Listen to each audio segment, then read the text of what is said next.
ಆಂಧ್ರಪ್ರದೇಶದ ಚಿತ್ತೂರಿನ ಮಾಲ್ ಒಂದರಲ್ಲಿ ರಾಬರಿ ಯತ್ನ ನಡೆದಿದೆ. ಗಾಂಧಿ ರಸ್ತೆಯಲ್ಲಿರೋ ಶಾಪಿಂಗ್ ಮಾಲ್ಗೆ ನುಗ್ಗಿದ 6 ದರೋಡೆಕೋರರನ್ನ ಒಳಗೊಂಡ ತಂಡ ಗನ್ ಹಿಡಿದು ಮಾಲ್ಗೆ ನುಗ್ಗಿದೆ.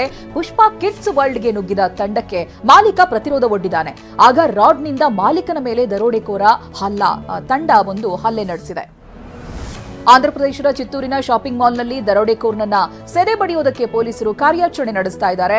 ಶಾಪಿಂಗ್ ಮಾಲ್ಗೆ ದರೋಡೆಕೋರರು ನುಗ್ಗಿದ್ದಾರೆ ಅನ್ನುವಂತ ವಿಷಯ ತಿಳಿದ ಪೊಲೀಸರು ಸ್ಥಳಕ್ಕೆ ದೌಡಾಯಿಸಿ ಕಾರ್ಯಾಚರಣೆಗಿಳಿದಿದ್ದಾರೆ. ಇನ್ನು ಕಿಂಗ್ ಪಿನ್ ಅನ್ನ ಸುತ್ತುವರೆದಿರುವಂತಹ ದರೋಡೆಕೋರರು ಆ ಕಿಂಗ್ ಮಾಲ್ ಅನ್ನ ಸುತ್ತುವರೆದಿದ್ದಾರೆ. ಹಾಗೆ ದರೋಡೆಕೋರರನ್ನ ಸೆರೆ ಹಿಡಿಯೋದಕ್ಕೆ ಸಜ್ಜಾಗಿದ್ದಾರೆ. ಚಿನ್ನ ಕಳ್ಳ ಸಾಗಣೆ ಪ್ರಕರಣದಲ್ಲಿ ಅರೆಸ್ಟ್ ಆಗಿರುವ ರನ್ಯಾ ಹಿಂದೆ ಬೆಂಗಳೂರಿನ ಹೈ-ಫೈ ಸ್ವಾಮೀಜಿಯೊಬ್ಬರ ಕೈವಾಡ ಇದೆ ಎಂಬ ಸ್ಫೋಟಕ ಮಾಹಿತಿ ರಿವೀಲ್ ಆಗಿದೆ. ಸ್ಮಗ್ಲಿಂಗ್ ಸಿಂಡಿಕೇಟ್ಗೆ ಪ್ರಭಾವಿ ಸ್ವಾಮೀಜಿ ಕೃಪಾಕಟಾಕ್ಷ ಇತ್ತು ಅಂತ ಟಿವಿ9ಗೆ ಮೂಲಗಳು ತಿಳಿಸಿವೆ. ರನ್ಯಾ ಗೋಲ್ಡ್ ಸ್ಮಗ್ಲಿಂಗ್ ಹಿಂದೆ ಸ್ವಾಮೀಜಿ ಸಿಂಡಿಕೇಟ್ ಕೆಲಸ ಮಾಡಿರುವಂತಹ ಶಂಕೆ ವ್ಯಕ್ತವಾಗ್ತಾ ಇದೆ. ದುಬೈನಲ್ಲಿ ಆಫೀಸ್ ತೆರೆದು ಸ್ವಾಮೀಜಿ ಡೀಲಿಂಗ್ ಮಾಡ್ತಿದ್ದಂತೆ ಚಿನ್ನ ಕಳ್ಳ ಸಾಗಾಣಿಕೆ ಅಷ್ಟೇ ಅಲ್ಲದೆ ಕ್ರಿಪ್ಟೋ ಕರೆನ್ಸಿ ಮನಿ ಎಕ್ಸ್ಚೇಂಜ್ ವ್ಯವಹಾರ ಕೂಡ ನಡೆಸುತ್ತಿದ್ದ ಅಂತ ಹೇಳಲಾಗ್ತಾ ಇದೆ. ಚಿನ್ನ ಕಳ್ಳ ಸಾಗಣೆ ಕೇಸ್ನಲ್ಲಿ ನಟಿ ರನ್ಯಾ ರಾವ್ ಜಾಮೀನು ಅರ್ಜಿಯನ್ನ ಸಲ್ಲಿಸಿದ್ದಾರೆ. ಬೆಂಗಳೂರಿನ ಆರ್ಥಿಕ ಅಪರಾಧಗಳ ವಿಶೇಷ ಕೋರ್ಟ್ನಲ್ಲಿ ನಿನ್ನೆ ವಿಚಾರಣೆ ನಡೆಯಿತು. ಈ ವೇಳೆ ರನ್ಯಾ ರಾವ್ ಜಾಮೀನು ಅರ್ಜಿಗೆ ಡಿಆರ್ಐ ಆಕ್ಷೇಪಣೆ ಸಲ್ಲಿಸಿದೆ. ಹೀಗಾಗಿ ರನ್ಯಾ ಜಾಮೀನು ಅರ್ಜಿ ವಿಚಾರಣೆಯನ್ನ ಇವತ್ತಿಗೆ ಮುಂದೂಡಲಾಗಿದೆ. ರಾಜ್ಯ ಸರ್ಕಾರ ಚಿನ್ನ ಕಳ್ಳ ಸಾಗಣೆ ಕೇಸ್ನ ತನಿಖೆಯನ್ನ ಸಿಐಡಿಗೆ ವಹಿಸಿ ಆದೇಶಿಸಿದೆ. ಅತ್ತ ಸಿಬಿಐ ಅಧಿಕಾರಿಗಳು ರನ್ಯಾ ರಾವ್ ಫ್ಲಾಟ್ ಮೇಲೆ ದಾಳಿಯನ್ನು ನಡೆಸಿದ್ದಾರೆ. ನಿನ್ನೆ ಸಂಜೆ ಬೆಂಗಳೂರಿನ ಲಾವೆಲ್ಲ ರಸ್ತೆಯ 5ನೇ ಕ್ರಾಸ್ನಲ್ಲಿರುವಂತಹ ನಂದವಾಣಿ ಮ್ಯಾನ್ಷನ್ ಅಪಾರ್ಟ್ಮೆಂಟ್ನ ರನ್ಯಾ ಫ್ಲಾಟ್ನಲ್ಲಿ ಇಬ್ಬರು ಅಧಿಕಾರಿಗಳು ಪರಿಶೀಲನೆ ನಡೆಸಿದ್ದಾರೆ.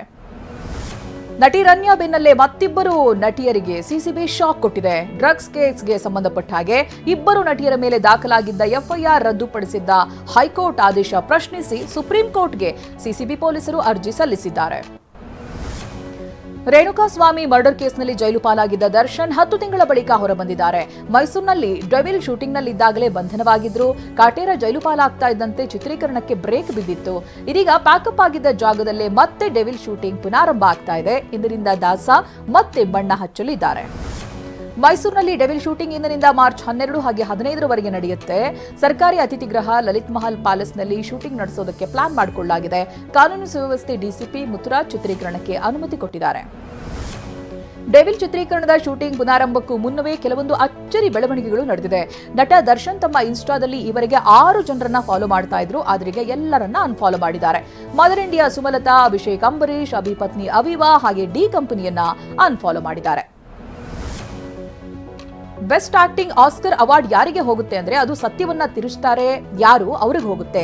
ತಮ್ಮವರು ತಪ್ಪನ್ನ ಇಟ್ಕೊಂಡು ಬೇರೆಯವರ ಮೇಲೆ ಗೂಬೆ ಕೂರಿಸಿ ಹೀರೋ ರೀತಿ ಬಿಂಬಿಸಿಕೊಳ್ಳೋದು ಅಂತ ಪತ್ರ ಬರೆದು ಸುಮಲತಾ ಪರೋಕ್ಷವಾಗಿ ದರ್ಶನ್ಗೆ ತಿರುಗೇಟು ಕೊಟ್ರ ಅನ್ನುವಂತ ಕುತೂಹಲ ಕೆರಳಿಸಿದೆ.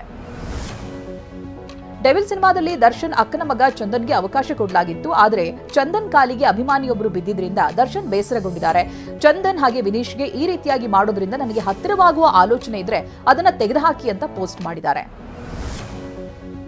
ಇನ್ನು ಏನೂ ಸಾಧನೆ ಮಾಡದಿರುವ ನನ್ನ ಅಕ್ಕನ ಮಗನಾದ ಚಂದುಗೆ ಅಭಿಮಾನಿಯೊಬ್ಬರು ಕಾಲಿಗೆ ಬೀಳೋದನ್ನ ನೋಡಿ ನನ್ನ ಮನಸ್ಸಿಗೆ ತುಂಬಾ ನೋವಾಗಿದೆ.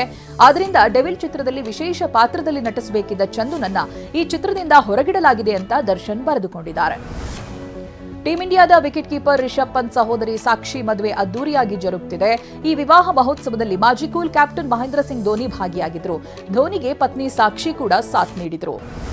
ಡೆಲ್ಲಿ ಕ್ಯಾಪಿಟಲ್ಸ್ ನಾಯಕರಾಗಿ ಅಕ್ಷರ್ ಪಟೇಲ್ ಆಯ್ಕೆಯಾಗುವ ಸಾಧ್ಯತೆ ಇದೆ. ಕನ್ನಡಿಗ ಕೆಎಲ್ ರಾಹುಲ್, ದಕ್ಷಿಣ ಆಫ್ರಿಕಾದ ಫಾಫ್ ಡು ಪ್ಲೆಸಿಸ್ ನಾಯಕತ್ವದ ರೇಸ್ನಲ್ಲಿದ್ರು. ಆದರೆ ಅಕ್ಷರ್ ಪಟೇಲ್ಗೆ ನಾಯಕತ್ವದ ಪಟ್ಟ ಸಿಗುವಂತ ಸಾಧ್ಯತೆ ಇದೆ. ಮುಂಬೈ ಇಂಡಿಯನ್ಸ್ ವಿರುದ್ಧದ WPL ಪಂದ್ಯದಲ್ಲಿ ಆರ್ಸಿಬಿ ವನಿತೆಯರು ಗೆದ್ದು ಬೀಗಿದ್ದಾರೆ. ಮೊದಲು ಬ್ಯಾಟ್ ಮಾಡಿರುವಂತಹ ಸ್ಮೃತಿ ಮಂದಾನ ಪಡೆ 20 ಓವರ್ಗಳಲ್ಲಿ 3 ವಿಕೆಟ್ ನಷ್ಟಕ್ಕೆ 199 ರನ್ ಕಲೆ ಹಾಕಿತ್ತು. 200 ರನ್ ಚೇಸ್ ಮಾಡುವಲ್ಲಿ ಮುಂಬೈ ಇಂಡಿಯನ್ಸ್ ವಿಫಲರಾಗಿದ್ದಾರೆ.